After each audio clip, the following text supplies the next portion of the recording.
अस्सलाम वालेकुम नाजरीन, प्रोग्राम इनसाइड दी न्यूज के साथ मैं हूं आपका मेजबान मोहम्मद अली। नाजरीन, हुकूमत की जानिब से इक़दामात का सिलसिला जारी है। कहीं वजीर आजम की जानिब से शिकायती सेल कायम कर दिए गए हैं, तो कहीं हुकूमत की जानिब से किए जाने वाले दावे और वादे महज दावे और वादे ही साबित हुए, क्योंकि IMF के दर पर भी दस्तक सुनाई देने लगी है और वजीर आजम इमरान खान बजाते खुद IMF के दर पर पहुंचे हैं। और वो बयानात कहाँ गए जिसमें वजीर आजम इमरान खान साहब ने कहा था कि अगर IMF के दर पर जाना पड़ा तो मैं खुदकुशी करना बेहतर समझूंगा। साथ ही साथ इस तमाम तर मामले के ऊपर मुस्लिम लीग नून की तर्जुमान मरियम औरंगजेब की जानिब से शदीद रद्द अमल सामने आया और उन्होंने कहा कि वजीर आजम इमरान खान अगर खुदकुशी नहीं कर सकते तो कम अज कम इस तमाम तर मामले पर कौम से माफी मांगे। साथ ही साथ उन्होंने कहा कि मुसलसल अवाम के सामने इस बात का इंकिशाफ किया जाए कि अवाम से जो वादे किए गए थे वो महज झूठ पर मबनी थे, वो महज सियासी और जज्बाती तकरीरों के अलावा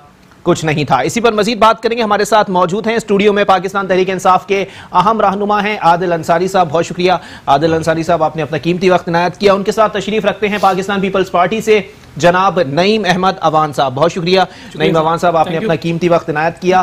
सर आदिल अंसारी साहब, आपसे गुफ्तगू का आगाज करेंगे। सर, कहाँ है वो मामलात, कहाँ है वो नया पाकिस्तान, कहाँ है वो अवाम से किए गए दावे और वादे जो महज झूठ साबित हुए? बिस्मिल्लाहिर्रहमानिर्रहीम, बहुत बहुत शुक्रिया आपने मौका दिया। इसमें कुछ करेक्शन ज़रूर करूँगा मैं आपकी जी। कहीं भी ऐसा नहीं है कि पाकिस्तान इस वक्त वो तमाम वादे जो हमने हुकूमत में आने के पहले अवाम से किए थे वो पूरे ना हो रहे हो। हर स्टेप के ऊपर हमने हर वो वादा जो अवाम से किया है उसकी तरफ हम गामजन है। एक चीज़ को आपने बड़ा गौर से देखना है कि हुकूमत में आने के बाद जो हमने इनके सामने अवाम के सामने रियल पिक्चर रखी, पीपल्स पार्टी की हुकूमत की जो 2008 से ऑनवर्ड्स थी और नून लीग की हुकूमत की जो 2013 से ऑनवर्ड्स थी, अच्छा, कहीं पर भी अवाम की डेवलपमेंट के लिए कोई काम नहीं किया गया। जो प्रोजेक्ट्स उन्होंने शुरू किए, जो चीजें उन्होंने शुरू की, कोई ऐसी चीज नहीं थी जिसको हम ये कह सकें कि करप्शन से पाक। इदारों को खोखला करके गए हैं, इदारों को खाली करके गए हैं। हमारी जिम्मेदारी में ये सबसे पहली चीज आए थे कि हम इनको लेकर आए। सामने आने में काफी वक्त लग गया। आप लोगों का चेहरा तो ऑपोजिशन जमातें कहती हैं 6 महीने में खुलकर सामने आ गया। कौन कह रहा है ऑपोजिशन जमातें? कौन कह रहा है जो चोर थे? कौन कह रहा है जिन्होंने चोरियां की हैं? कौन कह रहा है जिन्होंने इस निजाम को तबाह बर्बाद कर दिया? अच्छा, वो ये कह रहे हैं। तो वो किस मुंह से कह रहे हैं? आवाम ये समझे कि पूरी ऑपोजिशन जमातें जो हैं वो झूठ बोल रही हैं और एक जो है वो पाकिस्तान तहरीक इंसाफ सच्चे पीरों की जमात है। बिल्कुल, मैं इस बात को बिल्कुल तवस्सुक से कह सकता हूं। उसका रीजन सिर्फ और सिर्फ ये, इस वक्त दुनिया पाकिस्तान के साथ ओपनली ट्रेड कर रही है। अच्छा, पाकिस्तान में आप इस वक्त खाली एग्जाम्पल ले लें, सऊदी वफद जो आ रहा है पाकिस्तान में, सऊदी जो किंग आ रहे हैं, वो पाकिस्तान में इस वक्त हिस्ट्री में सबसे बड़ा विजिट है। अच्छा, और पाकिस्तान की तारीख में इतना बड़ा विजिट शायद कभी भी नहीं हुआ। तो मैं ये भी बताता चलूं कि उनके लिए जो प्रोटोकॉल डिजाइन किया गया है वो भी पाकिस्तान की तारीख का सबसे बड़ा प्रोटोकॉल है। लाजिम है, क्योंकि वो जिस तरह की इन्वेस्टमेंट्स लेकर आ रहे हैं, जिस तरह का वो सर वो जेब में तो पैसा नहीं लेकर आ रहे ना, वो तो आके मुआहदे करेंगे और मुआहदे के ऊपर कोई चोरी या चकारी का मसला तो नहीं है। ये दुनिया का स्टैंडर्ड प्रोटोकॉल प्रोसीजर है। इस 300 गाड़ियां, बात 300 गाड़ियों की नहीं है, बात यह है कि वो आपके साथ। अच्छा, आप मुझे बताते हैं सऊदी अरब जाते हैं खान साहब, कितनी गाड़ियों को प्रोटोकॉल मिलता है? बात वो नहीं हो रही, बात ये हो रही है कि किस तरह का सऊदी वफद खुद रिसीव कर रहे हैं प्रोटोकॉल। जी नहीं, बिल्कुल भी नहीं। देखें, आप इस बात को इस सेंस में ना लेकर जाएं कि अवाम के सामने नेगेटिविटी जाए। आप इस सेंस में लेकर आए कि अवाम के सामने किस तरह के प्रोजेक्ट्स आ रहे हैं।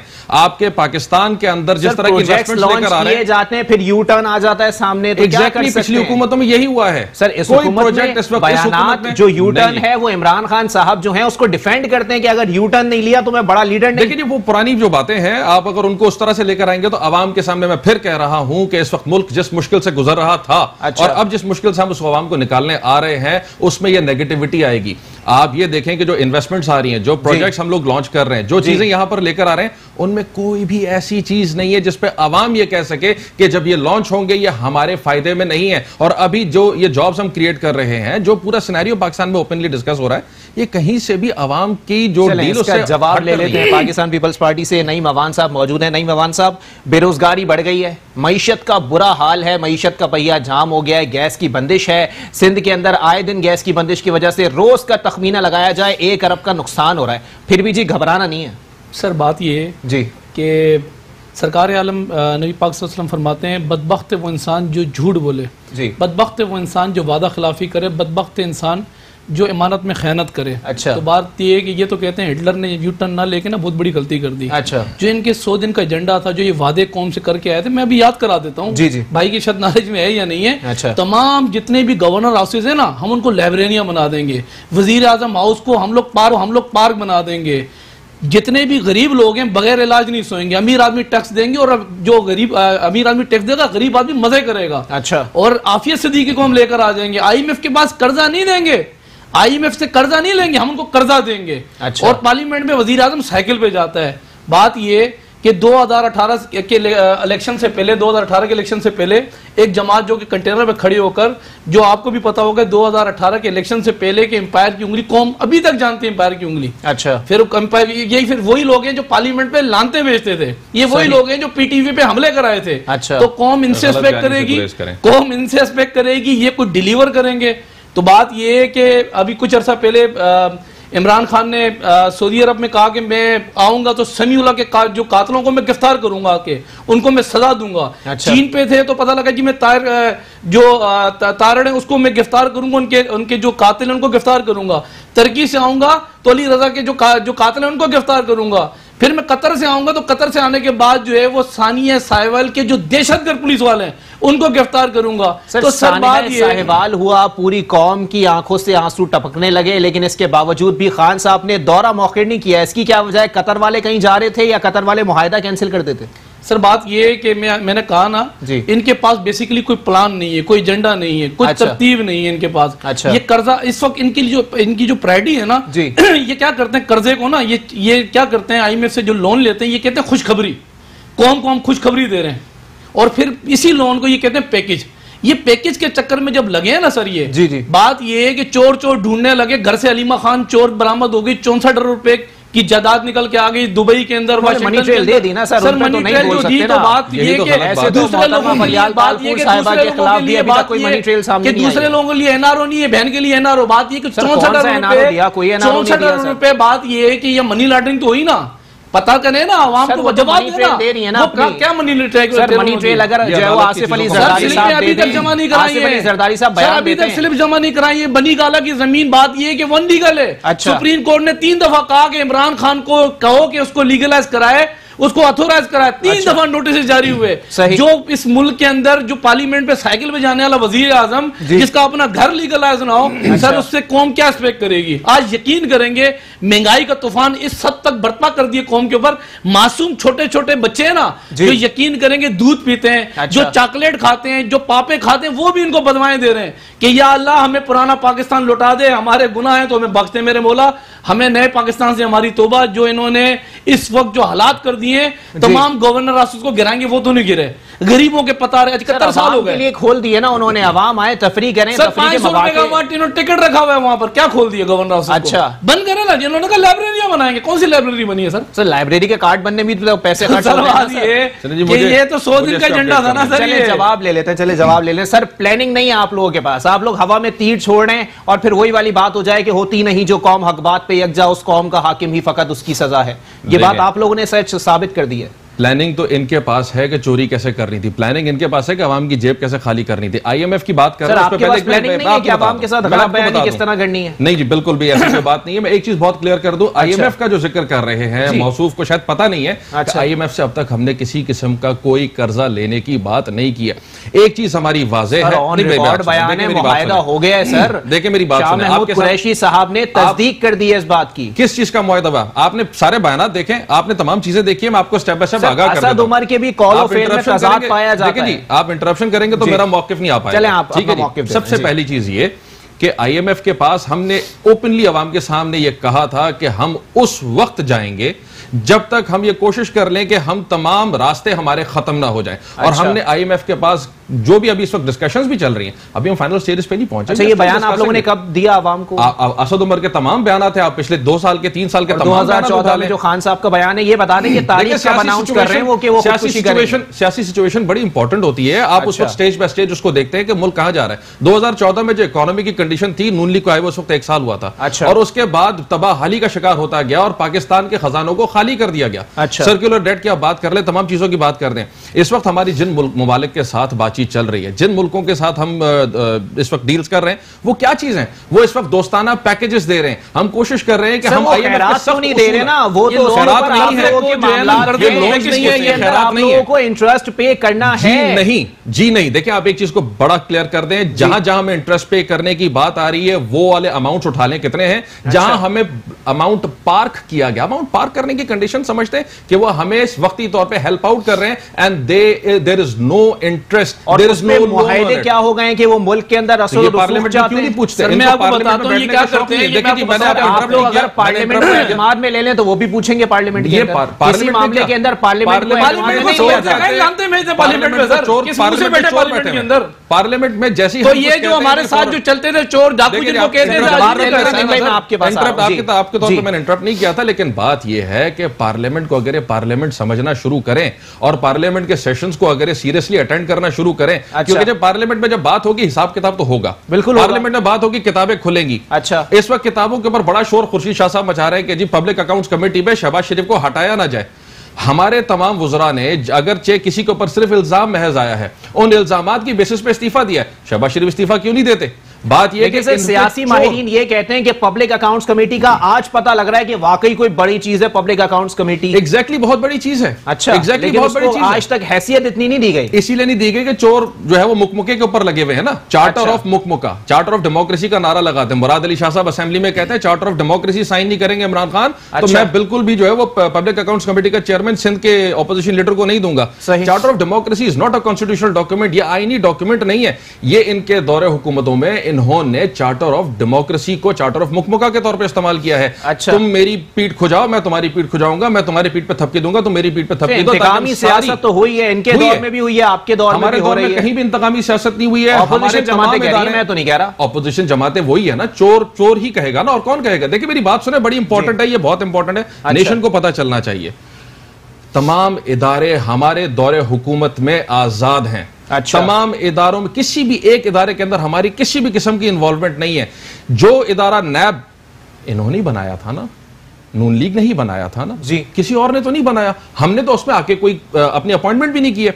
वो इदारे आज परफॉर्म कर रहे हैं, क्यों? क्योंकि वो पॉलिटिक्स से पाक हैं, क्योंकि वो उनमें हमारी किसी किस्म की इन्वॉल्वमेंट नहीं। आप लोगों ने गैर सियासी कर दिया इदारे को। एक ब्रेक के लिए मुझे कहा जा रहा है, एक ब्रेक के बाद नईम अवान साहब से इसका जवाब लेंगे कि चोर मचाए शोर पार्लियामेंट के अंदर मुसलसल इस किस्म की पॉलिसी अपनाई गई और क्या वजह है कि अब तक वहीं के वहीं है। एक ब्रेक के बाद प्रोग्राम को यहीं से कंटिन्यू करेंगे। वेलकम बैक नाज़रीन, प्रोग्राम के सिलसिले को आगे बढ़ाएंगे और ब्रेक पे जाने से कबल आदिल अंसारी साहब ने कहा था कि तुम मेरी पीठ खुजाओ, मैं तुम्हारी पीठ खुजाऊंगा। इस किस्म की पार्लियामेंट के अंदर जो है एक मुकमुका की सियासत चलती रही है कि तुम मेरे बुरे कामों पर पर्दा डालते रहो, मैं तुम्हारे बुरे कामों पर पर्दा डालता रहूंगा। इसका जवाब लेंगे पाकिस्तान पीपल्स पार्टी से नईम अवान साहब मौजूद हैं। नईम अवान साहब, बताइएगा कि आप लोगों ने अपने दौरे हुकूमत में कुछ भी नहीं किया, आप लोगों ने महज मुकमुका की सियासत की है, जैसे कि आदिल अंसारी साहब ने फरमाया कि तुम मेरी कमर खुजाओ, मैं तुम्हारी कमर खुजाता रहूंगा। सर अल्लाह का शुक्र है, हमें फख्र इस बात का कि जिस जमात का पाकिस्तान पीपल्स पार्टी हिस्सा है वो शहीदों की जमात है। 73 का आइन इस पाकिस्तान को पीपल्स पार्टी ने दिया। अच्छा। एटम बम पीपल्स पार्टी ने दिया, यहाँ पर मिसाइल टेक्नोलॉजी पीपल्स पार्टी ने दी, 18वीं तरमीम पीपल्स पार्टी ने दी। इसी तरीके से सूबे खुद मुख्तारी के साथ साथ आपका सीपेक जो मंसूबा है वो भी पीपल्स पार्टी ने दिया। बात ये जिस पार्लियामेंट की बात सर, इलेक्शन मैनिफेस्टो के अंदर 2013 के सीपेक का जिक्र क्यों नहीं है? अगर ये तो मुल्क की खुशहाली का मंसूबा है, अगर इसको भी नहीं डाला, आज मैंने नई चीजें याद कराई ना, तो कभी भी पाकिस्तान पीपल्स पार्टी किसी चीज का क्रेडिट नहीं लिया। अगर कोई चीज किया तो इस मुल्क की हमारी जिम्मेदारी थी, की और करेंगे। बात ये इस वक्त जो इनके साथ, मैं कुछ अरसे पहले इमरान खान का इंटरव्यू देख रहा था, इमरान खान ने कहा कि मेरी जमात को बने 22 साल हो गए, मुझे अगर 200 लोग पाकिस्तान से मिल जाए ना तो पाकिस्तान का हुलिया चेंज कर दूं। अभी इनके पास काबीना के अंदर जो लोग हैं ना सर, 95% टूटी नल के दरवाजे लोटे इकट्ठे किए ना, जो पहले कर्जा ले लेके इस मुल्क का बेड़ा गर्क किया, अब ये कर्जा ले रहे हैं, वो कर्जा बांग्लादेश के बच्चे आगे उतारेंगे। अब कौम को समझ आ चुकी है। अच्छा। इनसे कोई रिस्पेक्ट नहीं कर सकते। मैंने कहा ना कि ये दो पाकिस्तानी एक पाकिस्तान की मदीने की रियासत, उन लोगों ने इदारों को आजाद कर दिया, आप लोगों ने पॉलिटिसाइज किया। बात ये कि इदारे जब जो है वो आजाद हो, हम देखें कि अलीमा खान को गिरफ्तार करें। सर अलीमा खान साहब गिरफ्तार हो गए ना, जुर्माना भरा है ना, सब किया, मैंने चोरी की है। बात है कि ये कहते हैं कि ना तो वो किसी पार्टी के लीडर है, ये कहते हैं ना एमएनए थी ना चेयरपर्सन थी। हम तो कह रहे हैं ना एक अस्पताल की तो एग्जीक्यूटिव मेंबर थी ना। साहब की जानिब से सिफारिश क्यों नहीं की गई अलीम खान को अगर गिरफ्तार किया गया? सर अलीम खान को गिरफ्तार किया गया ना, तो बात ये तो एक छोटी सी ना, इन्होंने एक चिंगारी छोड़ी है, सिर्फ वो चिंगारी जहांगीर तरीन के लिए, उसके लिए एक अलग इन्होंने रूल बनाया हुआ है। नाअहल हो गए, अब क्या चाह रहे हैं आप लोग? सर नाअहल तो बात ये कुछ कहने बात ये है कि नाअहल जो हो गए, नाअहल होने के बाद बंद होते हैं ना, जैसे नवाज शरीफ को बंद किया, बंद होते हैं ना सर, हम देखते हैं उनको। जरदारी साहब को तो बंद नहीं किया, तो जरदारी साहब का तो केस अभी चल रहा है ना। हम तो जब भी कोर्टों की बात हुई हमने फेस किए हैं। अच्छा। चाहे वो शर्जील मेमन हो, शर्जील मेमन मुल्क में नहीं था, आसिफ अली जरदारी ने कहा आके कोर्टों को फेस करो। अच्छा। डॉक्टर आसिम आपके सामने आज भी कोर्ट फेस कर रहा है। अपना आसिफ अली जरदारी 11 साल, इसी अदलिया ने कहा 11 साल बंद होने के बाद क्या कुछ नहीं हुआ, लेकिन आसिफ अली जरदारी ने ऑफ नहीं की। इसी अदलिया ने कहा कि हमने गलती की, बहरहाल आपको आजाद करते हैं। हम तो कोर्ट फेस कर रहे हैं सर, हम तो, हमारा काम है कोर्ट को फेस करना, लेकिन ये क्या कर रहे हैं, अपनी जमीन कब लीगलाइज कर रहे हैं बनी गाला की? सर अलीमा खान का इसीएल में नाम डाले ना सर। पीपल्स पार्टी ने अदालतों से महाजराई नहीं की सर, ऐसा नहीं है अल्हम्दुलिल्लाह। हमने अगर ऐसा कोई क्राइटेरिया तय करते ना, ऐसा कुछ होता तो हम कोर्टों को फेस नहीं करते सर। आज भी रहा है पाकिस्तान पीपल्स पार्टी का कि आप लोग अदालतों से महाजराई पे तुले रहे। सर आज भी शर्जील मेमन कोर्ट को फेस कर रहा है। जब हेयरिंग होती है आसिफ अली जरदारी छुट्टी नहीं करता, भागता नहीं है। हमारा तो ईसीएल में नाम डाल दिया, हम तो फिर भी बैठे में और बेनजीर भुट्टो साहिबा ने जो है वो आपकी लीडर है या नहीं है? सर अल्हम्दुलिल्लाह है।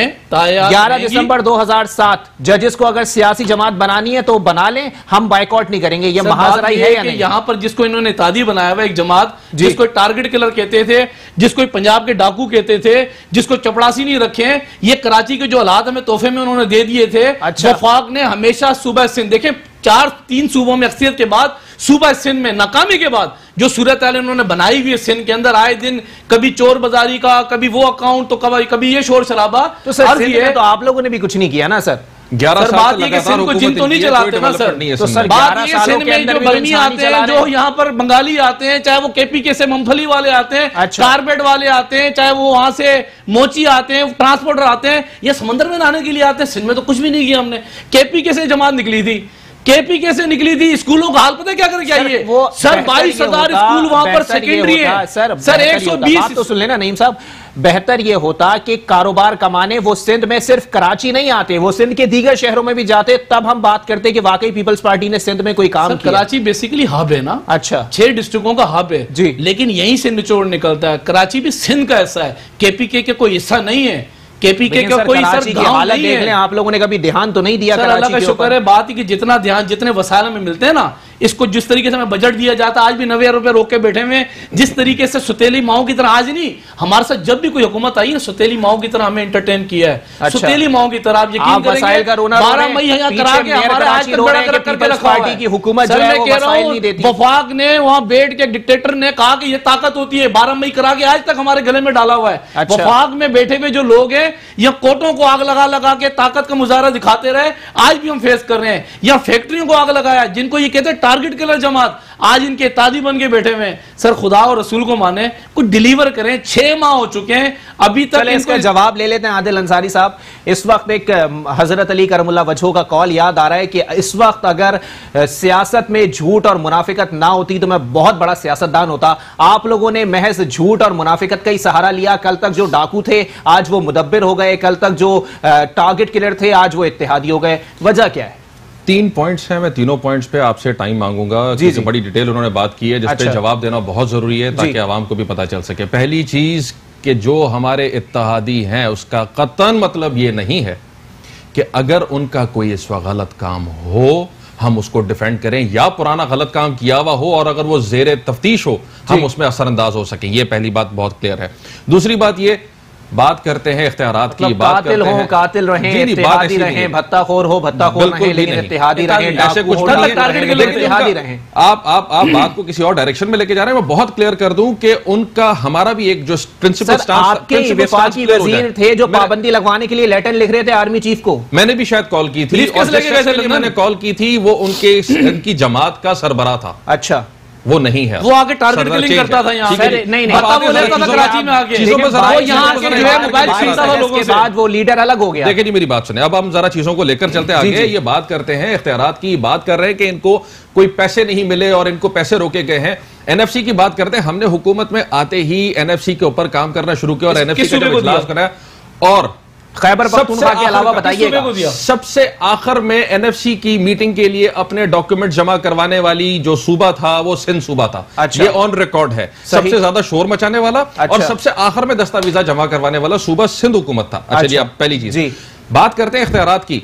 पीएफसी का क्या बना, जरा बताएंगे कि प्रोविंशियल फाइनेंस कमेटी का क्या बना? एनएफसी की तो बात कर रहे हैं। जी जी, लोकल गवर्नमेंट पे सारे इख्तियार छीन लिए मेयर से भी। अच्छा ठीक है, मेयर कोई भी हो, किसी को भी मेयर बनना चाहिए, लेकिन बात यह है कि उसको इख्तियार तो दें, उससे इख्तियार छीन के अपने पास लेकर बैठ गए। फिर तीसरी बात, अदालतों से ये चाहते हैं कि, और ये कहते हैं कि हमने कोई किसी किस्म का कोई वो नहीं किया, चैलेंज नहीं किया अदालतों को। सीएम सिंध ने अपनी आखिरी दिन का जो सेशन था, सीएम सिंध ने बाकायदा तौर पर ये जुमला कह देना कोई आसान नहीं होता कि जी हम एहतराम करते हैं, लेकिन एहतराम से पहले कहा कि पुलिस जो है वो ऑर्डर जब जारी करती है तो उस पर कोर्ट का रेफरेंस देती है, हुकूमत का रेफरेंस। ये इनकी नाअहली है कि कोर्ट का रेफरेंस देकर पुलिस को अपनी तैनातियां करनी पड़ती है। चौथी चीज, सिंध रेवेन्यू बोर्ड जो कि एक इंतहाई अहम टैक्सेशन का इदारा है, वो ओमनी के जिन का जो है वो दोस्त का इदारा लग रहा है, क्योंकि सुप्रीम कोर्ट के ऑर्डर्स थे कि वहां पर तैनातियों को एक शक्ल दी जाए और वहां पर अपने किसी दोस्त अहबाब को 70 साल कसीर उमर साहिबा को लेकर आ गए अपने। शायद कि आपकी हुकूमत जो है वो सिंध में नहीं है, खैबर पख्तूनख्वा में है। इतनी रिसर्च आप खैबर पख्तूनख्वा में कर लें तो ज्यादा अच्छा नहीं हो जाएगा? अल्हम्दुलिल्लाह खैबर पख्तूनख्वा की एक हिस्ट्री रही है। अच्छा। जब से खैबर पख्तूनख्वा में सियासत का निजाम आया है, किसी भी पार्टी को दूसरी बार उन्होंने हुकूमत में नहीं लेकर आया। और उसके बाद ये चेक करें कि हमें न सिर्फ दूसरी बार लाया गया, वहां पे आवाम ने वोट देकर हमें कसीर असरियत से लेकर आया, दूसरी बार लाया गया और आपने उस वजीर को वजीर आला लगा दिया जिसको करप्शन पे बरतरफ किया गया था। हमें देखे करप्शन पे किस किस को बरतरफ किया गया? सर महमूद खान साहब को बरतरफ किया गया, वजारत खेल छीनी गई उनसे करप्शन के ऊपर। कहीं भी किसी भी नोटिफिकेशन, आप मुझे कोई नोटिफिकेशन ऐसा दिखा देंगे के ऊपर ऑन रिकॉर्ड बात है, मैं तो नहीं कह रहा। ये तो न्यूज में चली है ना, बात ये कि सिर्फ न्यूज में चली है, जो एक्चुअल इंफॉर्मेशन है वो तो खबरें जो है वो मुसद्दिका नहीं है। मतलब आप चेक करें, आपके पास अक्सर खबरें चलती हैं, फिर वो बयान भी मुकर जाए, आप तो यहाँ सामने यू टर्न लेना है सर, सामने यू टर्न है। कोई ऐसी कहीं भी गलत बयानी देखे, गलत बयानी से मैं भी उस पर गुरेज करूंगा। गलत बयानी फैक्ट्स एंड फिगर्स पे बात कर रहा हूं आपसे, सोर्सेस करके जो खबर चलती है कि कभी हमारे दोस्त हैं जारी में, नहीं उनको बताया गया कि करप्शन के ऊपर इनको बरतरफ किया गया है। कहां आपकी तरफ से कोई डॉक्यूमेंट ऐसा है जो आप मुझे प्रेजेंट कर सकते हैं? देखिए ये बात डॉक्यूमेंट देता हूं, बात ये सर मैं एक बात बड़ी डिफरेंट हो जाती है। मैं आपको डॉक्यूमेंट देने के लिए तैयार हूं, आप मैं चैलेंज का प्रोग्राम कर लें आप। अच्छा, इत्तेसाब कमीशन बनाया था इन्होंने जी, जब इनको गलों से पकड़ा इनके वजीरों को। जी जी सर वो किधर गया इत्तेसाब कमीशन? खैबर बैंक के वो एक स्कैंडल था, वो कहां चला गया? जंगला बस, पहले जंगला बस था इनके लिए, सबूत देने की बात कर रहे हैं, सबूत जो हाल करके मैं देता हूं सबूत इनको, करना प्रोग्राम। इसके ऊपर मुझे ब्रेक के लिए कहा जा रहा है, ब्रेक के बाद प्रोग्राम को यहीं से कंटिन्यू करेंगे। कर दिया गया है नईम अवान साहब की जानिब से कि मैं डॉक्यूमेंट्स पेश करता हूं और उसके ऊपर चैलेंज के साथ प्रोग्राम किया जाए। आगे इस चैलेंज को यहीं से कंटिन्यू करेंगे।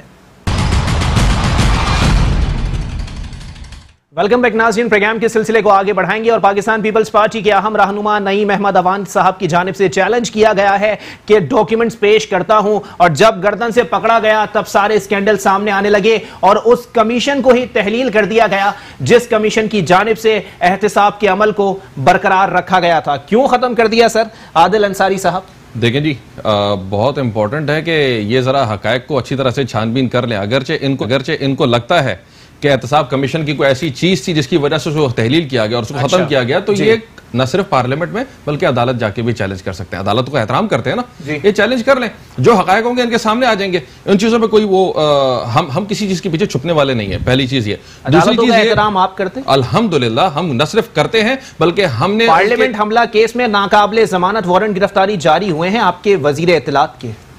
किसके? खैबर पख्तूनख्वा के वजीर इत्तलात के पेशी के हवाले से उनका हुआ था। बिल्कुल वो पेश ही नहीं हो रही है अदालतों का।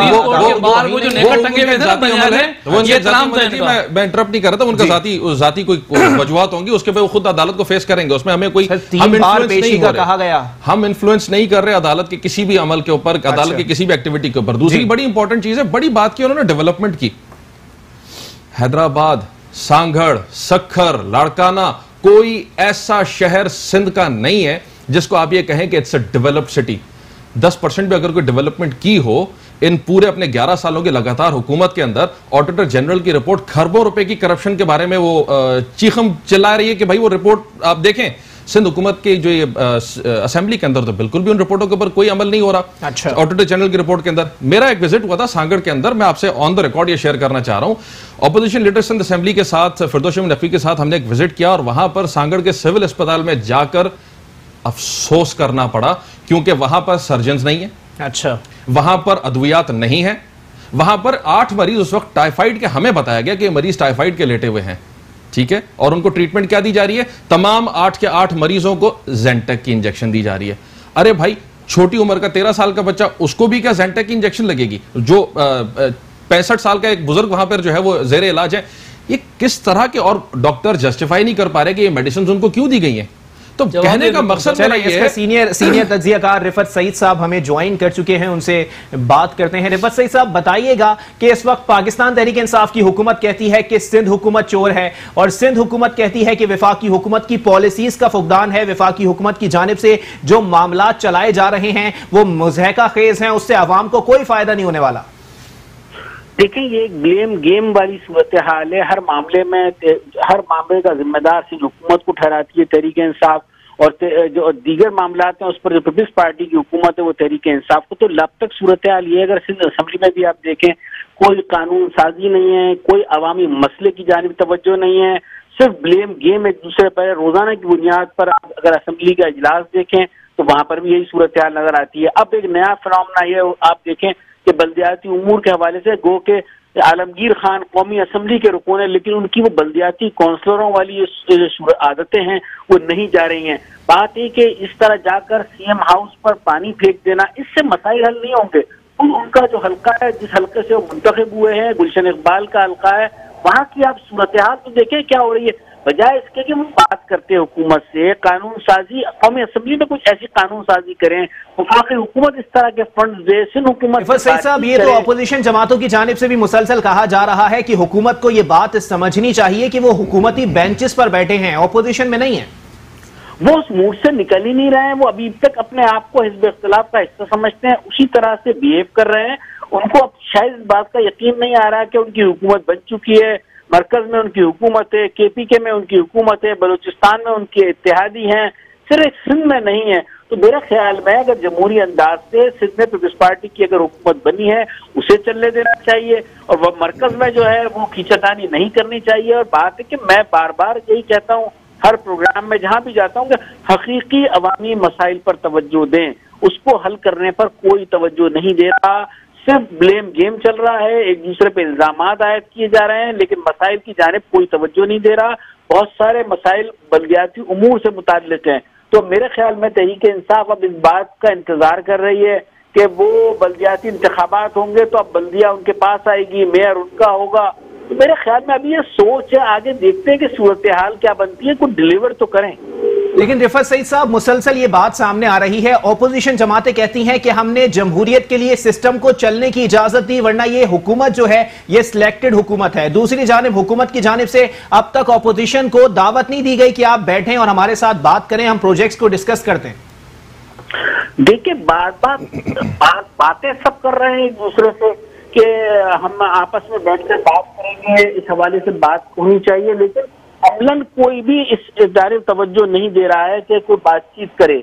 आपने देखा होगा कि मुराद अली शाह जरूर कहते हैं कि वो वजीर आला गवर्नर साहब से बात करेंगे, लेकिन गवर्नर के पास बयानात ऐसे आ जाते हैं कि जिससे कि महाजाराई की कैफियत लगती है। मेरे ख्याल में पहले सूबे की सतह पर एक दूसरे के चीजों को समझना होगा, उसके बाद मरकज से वजीर आजम इमरान खान को एक किरदार अदा करना चाहिए। वो मुंतखब होने से पहले कहा करते थे कि कराची उनकी प्रायोरिटी है, कराची के मसाइल पे वो भरपूर तवज्जो देंगे, लेकिन लगता नहीं है वजीर आजम की कोई तवज्जो कराची पर है। ग्रीन लाइन मंसूबा आपके सामने है, जिसकी ताखीर का शिकार होता चला जा रहा है, उसमें कुछ हिस्सा सिंध हुकूमत को अपना अदा करना है, वो सिंध हुकूमत वफाकी हुकूमत को कहती है। मेरे ख्याल में अब बातचीत का रास्ता खोलना चाहिए और एक दूसरे के मैंडेट को तस्लीम करना चाहिए। ठीक है, बहुत शुक्रिया। सीनियर तज्जियाकार रिफत सईद साहब हमसे बात कर रहे थे। नईम अवान साहब, मामलात वहीं के वहीं आ रहे हैं दोबारा कि महाजराई की सूरत हाल है, आपकी जानिब से कुछ नहीं किया गया, उसको ये लोग आके निशानदही कर रहे हैं कि सिंध में कुछ हुआ ही नहीं है, तो सिंध हुकूमत किस बेस के ऊपर हम पे उंगलियां उठा रही है? पहला पत्थर वो उठाए जिसका अपना दामन साफ हो। सर बड़ा अच्छा एक शेर है, बड़े जालिम हैं तेरे शेर के लोग और बड़े जालिम हैं मेरे शेर के लोग, कत्ल करके पूछते हैं जनाजा किसका। रिफत भाई ने बड़ी अच्छी बात की कि पहले इनको एक पता लग जाए कि वजीर आजम साहब जो है वो वजीर आजम बन गए हैं ना। अभी 126 दिन के जो धरना है ना, दौरे के टाइम पास के लिए कर रहे हैं। नहीं, मैं बता रहा हूँ ना आपको, कुछ अर्से पहले इन्होंने कहा कि बुशरा बीवी ने मुझे कहा तुम वजीर आजम हो इस मुल्क के। मैंने डॉलर टीवी पे बैठ के देखे। बात ये, मुल्क की बका के लिए तमाम हमने जो है वो 18वीं तरमीम क्यों की थी, आज़ाद किया था तमाम सूबों को कि तमाम सूबे कंपटीशन में आ जाएं। पंजाब सूबा अपना काम करे उसको एनएफसी अवार्ड देंगे, केपीके अपना काम करे, बलूचिस्तान अपना करे, सिंध अपना करे, जो अच्छा काम करेगा उसको एनएफसी अवार्ड दिया जाएगा। लेकिन मैंने कहा ना, 3 सूबे की नुमाइंदगी इनको मिल गई, एक सूबा सिंध। बात यह कि सूबे सिंध के अंदर नाकामी के बाद आए दिन यहाँ हालात, बलोचिस्तान की इनको फिक्र नहीं है, जहां से गैस निकलता है वहां लोग लकड़ियों पे खाना पकाते हैं। कल अंग्रेज बगैर चप्पल छोड़ के गया था, आज भी बगैर चप्पल वहां लोग बैठे हुए। केपीके के अंदर हालात क्या है, जंगला बस बोलते रहा, जंगला बस वहीं की वहीं खड़ी हुई, अरबों रुपए की करप्शन करके ये लोग बैठ गए। मसला ये नहीं है, मसला ये कि मुल्क की बका के लिए इकट्ठे होंगे ना, बैठेंगे। अच्छा ये होता, इमरान खान साहब कहता कि बात ये तमाम बैठा था ना मरकज में, कहता कि आसिफ अली जरदारी साहब आप सिंध सूबे के कंपटीशन के अंदर आपको हम सिंध सूबा दे रहे हैं, करें काम, आप काम करें। चोर चोर चोर, अरे यार बात ये बोला है ना, अमली तौर पे इस मुल्क का हाल क्या कर दिया। आज मेशत कहां ले आए इस मुल्क के अंदर, गरीब आदमी को सर रोटी चाहिए सस्ती, आपके दौरे हुकूमत रोटी चाहिए, लोगों को क्या लेना देना। पार्लियामेंट के अंदर 6 महीने हो गए, कितनी दफा इमरान खान पार्लियामेंट में गया, कितनी दफा पार्लियामेंट में जाके बैठा, साइकिल पे जाने वाले वजीर आजम कितनी दफा साइकिल में जाके बैठ के गया। ऐसा नहीं है, बात ये 6 माह से चोरी चोरी चोरी का इंजाम लगा के कुदरत का निजाम, मैं कह रहा हूं यकीन करेंगे, अलीमा खान ने जुर्माना अदा किया कि हाँ मैंने चोरी की, उसका 2 करोड़ 35 लाख रुपया जुर्माना अदा कर दिया, उसको एनआरओ दे दिया, उससे नहीं पूछा ये पैसा गया कैसे था, कैसे चोरी करके लेके गई थी, उसको एनआरओ दे दिया। लेकिन बात ये, यहाँ जो बेचारे पोजीशन के अंदर बैठे में, कभी उनको नेब में भेज देते हैं। आज तो बच्चों को पता लग गया इनका नेब इत्तेहादी है, इन्होंने इत्तेहादी बनाया हुआ नेब को। अच्छा, और बात ये कि जिसकी गवर्नमेंट गिरफ्तार करता है सर, अगर इत्तेहादी होता है, ये कौन से इत्तेहादी है जो गिरफ्तार? इमरान खान में डाले हेलीकॉप्टर केस के ऊपर, आज तक उसको नोटिस तो नहीं भेजा, भेजे ना नोटिस। बात हेलीकॉप्टर केस तो प्रूव है, चल रही होंगी ना तहकीकात हमारे लिए रोज बात ये कि नए रेफरेंसेस दायर हो जाते हैं, हमें रोज कोर्ट बुला लेती है। अच्छा, बात एक हेलीकॉप्टर केस के अंदर कितनी पेशी हो चुकी है इमरान खान की, सर वहां नायाल होता है वो। इस मुल्क के अंदर ये तो पता है, ड्यूअल नेशनलिटी वाला जो है वो तायात जो है उसको 2.5 साल की सजा है। बात यह कि चोरी अपना जिसके पास डिग्री है, असासाजात है, उनके लिए 3-3 साल की सजा है। यहां पर हालत ये, वो नवाज शरीफ को एक अकामे के ऊपर तायात रिटायर कर दिया और हेलीकॉप्टर केस का अभी तक कोई फैसला नहीं आया। सर हम तो देख रहे हैं ना, इंतकाम के नाम से ये जो इंतकाम ले रहे हैं ना ये लोग, ये जो इंतकाम ले रहे हैं, आज पिस कौन रहा है, गरीब आदमी पिस रहा है। इसकी चक्की के अंदर इसका जवाब ले लेते हैं, सिर्फ गरीब आदमी, लोगों को किया हुआ है। आप लोगों ने इत्तेहादी बना के रखा हुआ है नैब को और कहा हुआ है कि इंतकामी सियासत करो, हमारे मुखालिफिन को उठा के पिंजरों में बंद करो। बेहतरीन पॉइंट है जी। इनसे ये पूछा जाए कि इन्हीं के अपने वुज़रा, इन्हीं के अपने पार्लियामेंट के मेंबर्स को जब नून लीग ने याद कराया था कि आपको जब हमने नैब जो तरामीम है, जो नैब के जो कवानीन है उसके अंदर तरामीम के लिए आप अपनी इन्विटेशंस दें, आप अपने सजेशंस दें, इनकी तरफ से वो जमा नहीं हुई थी। ये रिकॉर्ड कैसा है, पार्लियामेंट का हिस्सा है। नैब को इन्होंने खुद अमेंड नहीं किया। अभी बोलते हैं इत्तेहादी की बात करें, अपॉइंटमेंट किसकी की हुई नैब की, सबसे पहली बात ये। दूसरी बात ये, अपॉइंटमेंट के ऊपर आप बात क्यों लेके आ रहे हैं? इसीलिए लेकर आ रहा हूं मैं, तो वो मुक्का थोड़ी होगा सर, मैं कोई उसको समझा के थोड़ी लाऊंगा कि उसको पकड़ना मुझे नहीं पकड़ना। क्यों खत्म कर दिया ना, खत्म करते हैं ना। किसने ये अपॉइंटमेंट की है, यही तो आप तो हमने अपॉइंट किया तो चल रहा है ना। एहतसाब का इदारा है, उसको गैर जानिबदार रहने दें। एग्जैक्टली, तो यही तो उसको एक दिन पहले पता लग जाता है क्या करने वाली है। सर अपॉइंटमेंट की बात कर रहे हैं ना कि चेयरमैन जो है वो नैब का पीपल्स पार्टी ने लगाया, तो क्या मतलब है वो पीपल्स पार्टी के साथ मुकमुका कर आए? वो बेशक ना आए हुए हों, मैं इनकी बात कर रहा हूं कि इनकी प्रैक्टिस ही ये रही है कि ये इन्फ्लुएंस करते रहे इदारों के ऊपर, तभी इनको ऐसा लगता है कि जो अगला आएगा वो भी इन्फ्लुएंस कर रहा होगा। लेकिन सर सैफुर रहमान ने पैरों पे गिरकर माफी मांगी थी सर, वो भी एहतसाब कमीशन का सरबराह था ना। ऐसा कुछ भी नहीं है, आप अच्छा, तमाम चीजें देख लें। जिब्दे के बात सुने, सहाफियों ने तस्दीक की है इस बात की, सहाफी ने तस्दीक की है। मैं अगेन कह रहा हूं कि अगर किसी किस्म का कोई चैलेंज है, मैं ये कह रहा हूं कि अगर किसी किस्म का कोई एम्बिग्यूटी है वो कोर्ट में लेकर जाएं और उन चीजों को बाकायदा इन्वेस्टिगेट करें। उस वक्त सियासी मुशीर, उस वक्त के सदर मुमलिकत के फैसल रजा आब्दी साहब भी वहां मौजूद थे, हामिद मीर साहब भी मौजूद थे, और कई निजी प्रोग्राम्स में हामिद मीर साहब ने इस बात की तस्दीक की है कि सैफुर रहमान ने आसिफ अली जरदारी साहब के पैरों में गिरकर माफी मांगी थी। अगर मैं फिर से कह रहा हूं, इनसे सिर्फ ये कंफर्म कर लिया जाए कि अगर कोई ऐसी एम्बिग्यूटी है, आप अदालतों का दरवाजा क्यों नहीं, हम अदालतों में जाएं और ये जो है वो नए इदारे खत्म कर दें। देखिए सबसे इंपॉर्टेंट बात ये बात करते हैं कि कानून साजी की, क्योंकि रिफत साहब ने भी फरमाया था कानून साजी के हवाले से कि असेंबली में कानून साजी नहीं करते। हमारे एक एमपीए रमजान घांची साहब को इनके यूसी के वाइस चेयरमैन की तरफ से गोलियां मारी जाती हैं सरेआम, वो शख्स तो अरेस्ट नहीं होता, और उसके ऊपर जब हम सिंध असेंबली के अंदर रेजोल्यूशन लेकर आते हैं तो वो रेजोल्यूशन एक्सेप्ट करने से स्पीकर साहब मना कर देते हैं कि हम इस वक्त रेजोल्यूशन एक्सेप्ट नहीं कर रहे। रेजोल्यूशन हम क्या मुतालबा कर रहे हैं? क्या वजह है कि सिंध असेंबली में जानिबदारी का मुजाहरा किया? बिल्कुल, और ये बात openly speaker of the assembly Agha Siraj Durrani साहब ने फ्लोर पे कहा है और अपने चेयर पे बैठकर कहा है कि बाहर आ जाओ, मैं बाहर डील कर लूंगा आप लोगों को। तो ये डराने धमकाने हाथापाई की हुकूमत और खून खराबे की हुकूमत, इनका एक्सपीरियंस रहा है। इन लोगों के बैकग्राउंड चेक करें। आगा सिराज दुरानी साहब एक बायस्ड स्पीकर के तौर पे डील कर रहे हैं असेंबली को। अच्छा, देखिए रेजोल्यूशन में क्या था? रेजोल्यूशन में एक थोड़ा सिंपल सा मुतालबा था कि हम इसको कंडेम करते हैं और जो इसमें मुलविस हैं, मतलब मजम्मती करारदाद नहीं की जा रही। वो बाद में एक्सेप्ट हो गई, लेकिन शोर हंगामे के बाद। अच्छा, अगर इनको जरा सा भी इस चीज के ऊपर था तो बिल्कुल एक्सेप्ट करते, बल्कि खुद आगे आते। पॉइंट ये है कि असेंबली में, सिंध असेंबली में ऑपोजिशन को ये मानने को तैयार नहीं है। वन साइडेड ऑपरेशन चल रहा होता है सिंध असेंबली के अंदर, और नेशनल असेंबली के अंदर जब इस्लाहात की बात आती है तो ऑपोजिशन भाग जाती है। ये मानने को तैयार नहीं है कि उनको हुकूमत मिल चुकी है, वो ऑपोजिशन में अब आते हैं इसके ऊपर, क्योंकि 18वीं अमेंडमेंट के ऊपर जो बार बार उसका एक सहरे की बात कर रहे हैं। 18वीं तरमीम बहुत अच्छी तरमीम सिर्फ इस लिहाज से है कि अवाम को, सूबों को इख्तियारात दिए जाएं, लेकिन उन्होंने क्या किया, सारे सूबे के ऊपर एक शेल करके और उसके अंदर अवाम के ऊपर डाका डाल रहे हैं। हम उस पर अमेंडमेंट की बात कर रहे हैं, ये बोल रहे हैं 18वीं तरमीम खत्म होने की बात हो रही है। अच्छा, हम अमेंडमेंट की बात कर रहे हैं, ये बोल रहे हैं कि आप अवाम के हुकूक पर डाका डाल रहे हैं। अमेंडमेंट्स हर जो है वो कॉन्स्टिट्यूशन के अंदर बहुत लाजमी होता है। अच्छा, और उस पे भी 18वीं तरमीम भी देखें। ये अमेंडमेंट्स जो होंगी ये आपकी मर्जी की तो नहीं होंगी ना, ये तो मशावरत के साथ होंगी, पूरी मशावरत के साथ होंगी। अच्छा, लेकिन उसमें ये बैठे तो सही असेंबली के अंदर, जैसी इनको नजर आता है, क्योंकि 18वीं तरमीम में जैसी हमने अमेंडमेंट की तो इनके कट्टे छट्टे भी खुल जाएंगे, उसमें भी हमारे ऊपर थोड़े से इख्तियारात आ जाएंगे। इस वक्त उन्होंने बिल्कुल सूबों को डिस्कनेक्ट किया हुआ है विफाक के साथ। अच्छा, विफाक के ऊपर कोई पॉलिसी आती है, हमारे विफाकी वजीर जो बराए आबी वसाइल हैं, वो डैम के बाद उनके इख्तियारात खत्म हो जाते हैं। लेकिन अगर आप ये देखें, सिंध के लोगों को पानी नहीं दिया जा रहा। एक टेलीमेट्री सिस्टम है जो 2 साल 2 सीजन जो है बाकायदा नून लीग की हुकूमत ने उसको बंद कर दिया।